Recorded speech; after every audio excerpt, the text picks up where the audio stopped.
Bismillahirrahmanirrahim. Assalamualaikum warahmatullahi wabarakatuh. Alhamdulillahirabbil alamin.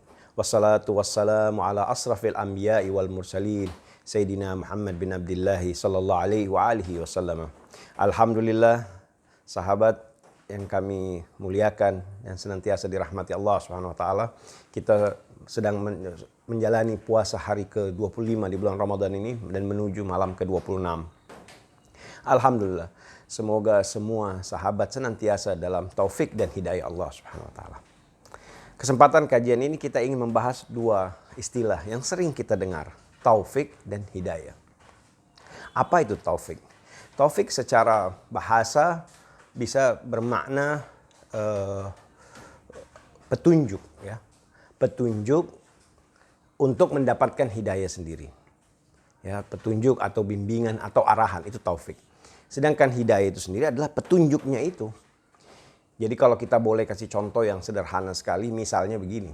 Anda mungkin mendapatkan undangan sebuah pengkajian. Nah, undangannya itu adalah taufik.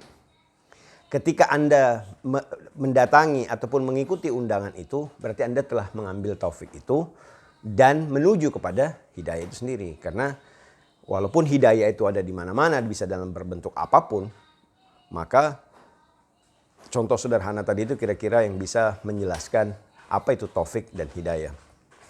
Hidayah berasal dari kata bahasa Arab, ya tentunya. Dari kata hadi, petunjuk, pemberian, seakar dengan kata juga hidayah, hadiah. Itu memang hanya Allah Subhanahu wa taala yang punya hak prerogatif untuk urusan hidayah ini. Tapi jangan kita dengan alasan bahwa saya belum dapat hidayah, jadi saya bolehlah melakukan perbuatan-perbuatan yang ingkar dan zalim. Tidak benar. Hidayah itu senantiasa ada karena Allah Subhanahu wa taala tidak luput dari rahmat dan hidayah kepada seluruh umat manusia. Cuman bedanya ada kita yang tidak mampu melihat hidayah itu. Alih-alih mampu melihat, sadar bahwa ada hidayah pun kita tidak mau. Oke? Misalnya, apakah ketika kita tidak mampu atau tidak bisa melihat sinar matahari, apakah sinar matahari itu tidak ada? Tidak. Sinar matahari matahari senantiasa bersinar. Mampu apa tidak mampu kita melihatnya, dia ada. Sama juga dengan hidayah. Ketika kita tidak merasa menerimanya, bukan berarti dia tidak ada. Nah, bagaimana mengasah diri supaya kita senantiasa berada dalam hidayahnya Allah SWT. Yang menurut para ulama, para pakar, kita harus senantiasa dalam kondisi kejiwaan hati yang bersih. Hati yang bersih, hati yang lapang. Artinya apa? Bagaimana melapangkan hati itu? Salah satu cara melapangkan hati adalah senantiasa tobat. Senantiasa tobat, minta ampun kepada Allah Subhanahu wa taala dan memang meminta hidayah itu.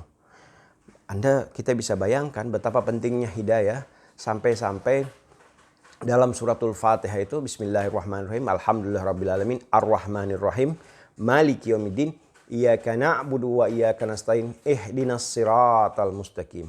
Yang pertama diajarkan yang kita minta, ihdinas siratal mustaqim.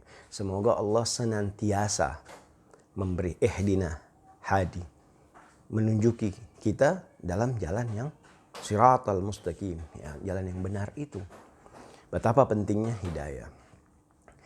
Jangan sampai kita seperti yang hadis yang dikatakan Rasulullah SAW, ada segolongan manusia yang mereka senantiasa sepanjang hidup mereka melakukan amalan-amalan ahli surga, tapi ketika di ujung hidupnya mereka melakukan amalan ahli neraka dan mereka meninggal dalam keadaan itu dan mereka akan dijebloskan ke nerakanya Allah SWT. Na'udzubillah. Pada saat yang sama ada beberapa orang yang senantiasa dalam hidupnya melakukan amalan-amalan ahli neraka, tapi pada akhir hidupnya dia melakukan amalan ahli surga dan akhirnya dia dicampakkan ke surganya Allah Subhanahu wa taala.